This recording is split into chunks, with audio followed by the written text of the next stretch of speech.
आपको मालूम होना चाहिए, हम तो मरते हैं मगर हमारी आत्मा कभी नहीं मरती है।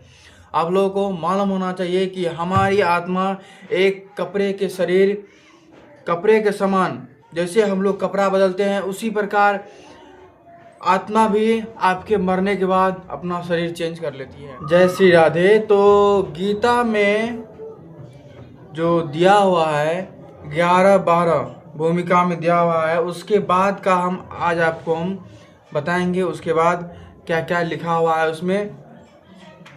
तो चलिए शुरू करते हैं, क्या लिखा हुआ है।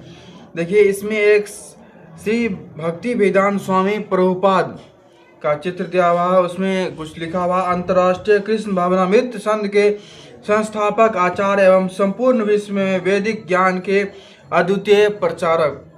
यह संपूर्ण ज्ञान के अद्वितीय प्रचारक रहे हैं, जो संस्थापक है, आचार्य हैं, जिसका नाम है श्री भक्ति वेदांत स्वामी प्रभुपाद। इसके अगले पेज में जो श्री कृष्ण जी के बहुत करीबी और भक्त रहे हैं, जिसकी लोग अभी भी ज्ञान लेना चाहते हैं, जो वैकुंठ पधार चुके हैं, उसके बारे में देखिए क्या है। श्री जगन्नाथ दास बाबा जी महाराज श्री भक्ति विनोद ठाकुर के आध्यात्मिक गुरु, भक्ति विनोद ठाकुर के आध्यात्मिक गुरु थे ये। आगे है, श्रील भक्ति विनोद ठाकुर कृष्ण भावनामृत से संपूर्ण जगत को लाभान्वित करने वाले कार्यक्रम के प्रणेता ये प्रणेता थे, श्री भक्ति विनोद ठाकुर जी थे। अगला है श्री भक्ति सिद्धांत सरस्वती गोस्वामी महाराज, ये नाम है। श्री ऐसी भक्ति वेदांत स्वामी प्रभुपाद के आध्यात्मिक गुरु, भक्ति वेदांत स्वामी प्रभुपाद के आध्यात्मिक गुरु थे कौन? श्री भक्ति सिद्धांत सरस्वती गोस्वामी महाराज जी थे। उसके बाद है श्री गौर किशोर दास बाबा जी महाराज थे। यह कौन थे? श्री भक्ति सिद्धांत सरस्वती गोस्वामी महाराज के आध्यात्मिक गुरु और श्री भक्ति विनोद ठाकुर के अंतरंग शिष्य। श्री भक्ति विनोद ठाकुर के अंतरंग शिष्य थे कौन? श्री गौर किशोर दास बाबा जी महाराज थे। आगे कुछ लिखा हुआ है कृष्ण जी के बारे में। इस कलयुग में जो लोग पर्याप्त बुद्धिमान हैं, वे भगवान की उनके पार्षदों के संहित संकीर्तन यज्ञ द्वारा पूजा करेंगे। इसमें बताया गया है, इस कलयुग में पार्षद बुद्धिमान है, वे भगवान की उनके पार्षदों सहित संकीर्तन यज्ञ द्वारा पूजा करेंगे। आगे दिया हुआ है, धृतराष्ट्र ने कहा, हे संजय, धर्म भूमि कुरुक्षेत्र में युद्ध की इच्छा से एकत्र हुए मेरे तथा पांडवों के पुत्रों ने क्या किया? क्या लिखा? जिस प्रकार मनुष्य पुराने वस्त्रों को त्याग कर नए वस्त्र धारण करता है, उसी प्रकार आत्मा पुराने तथा व्यर्थ के शरीर को त्याग कर नवीन भौतिक शरीर धारण करता है। आपको मालूम होना चाहिए, हम तो मरते हैं मगर हमारी आत्मा कभी नहीं मरती है। आप लोगों को मालूम होना चाहिए कि हमारी आत्मा एक कपड़े के समान, जैसे हम लोग कपड़ा बदलते हैं उसी प्रकार आत्मा भी आपके मरने के बाद अपना शरीर चेंज कर लेती है। आपके मरने के बाद आत्मा कभी नहीं मरता, आत्मा अजन्मा है, वह सब दिन मरेगा नहीं और एक ही अवस्था में रहता है, वह कभी मरता नहीं है। आपके शरीर मर जाएंगे, जल जाएंगे, मगर वह आत्मा वैसे की वैसे ही रहेगी। वही बात इसमें बताया गया है। अगला पेज में बताया गया है, कम बुद्धि वाले व्यक्ति देवताओं से अनुग्रह पाने की आशा करते हैं और ऐसी वस्तुएं प्राप्त करते हैं जो अस्थायी होती है और मृत्यु के समय समाप्त हो जाती है। वास्तव में ये सारे लाभ भगवान द्वारा ही प्रदान किए जाते हैं।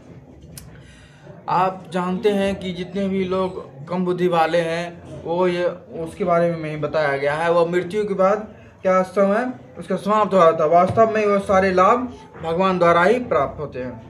आगे है, योग में सिद्ध योगी अपने शरीर को त्यागने के स्थान पर तथा समय की व्यवस्था कर सकते हैं। अन्य मनुष्य का इस पर कोई वश नहीं होता। यज्ञ की सिद्धि से योग अपने शरीर को त्यागने के स्थान तथा समय की व्यवस्था कर सकता है।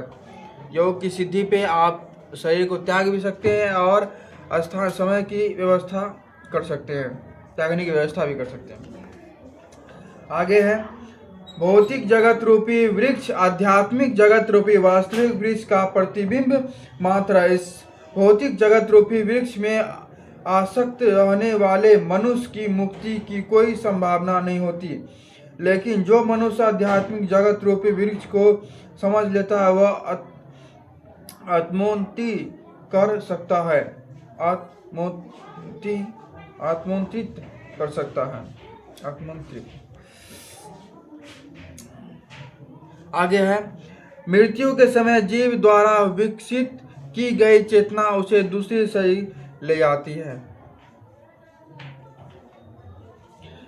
आप लोगों को मालूम होना चाहिए कि मृत्यु के समय आपको जैसा स्मरण होगा, जैसी चीज का स्मरण होगा, अगला जन्म उसी वही जो आपकी आत्मा है उसी में जाएगी।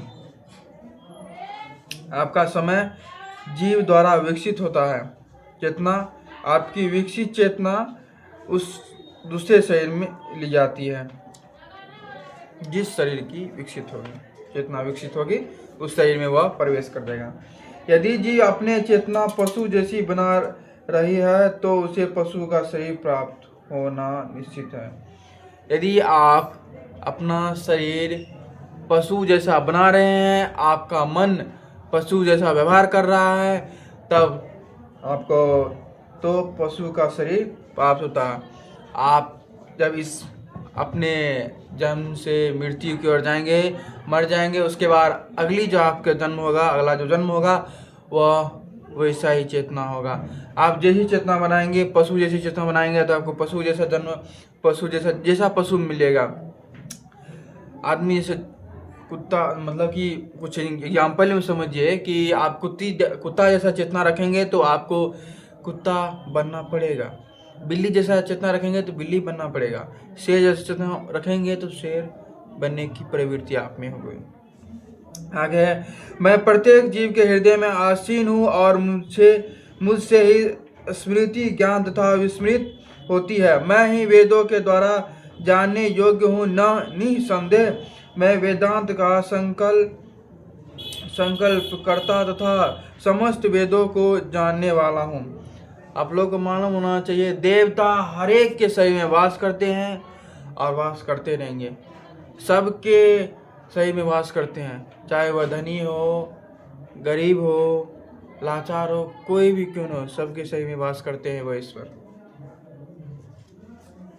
आगे है सदैव मेरा चिंतन करो, मेरी भक्ति करो, मेरी पूजा करो, मुझे नमस्कार करो। इस प्रकार तुम निश्चित रूप से मेरे पास आओगे। मैं तुम्हें वचन देता हूँ क्योंकि तुम मेरे परम प्रिय मित्र हो।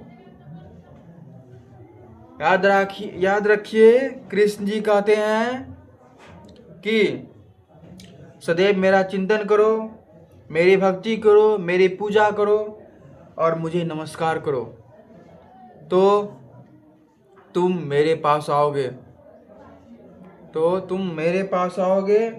क्योंकि तुम मेरे परम मित्र हो। आज तक के लिए इतना ही, यही थी कुछ बातें। कल से हम अगला शुरू करेंगे भूमिका। आज तक के लिए इतना ही, तब तक के लिए राधे राधे।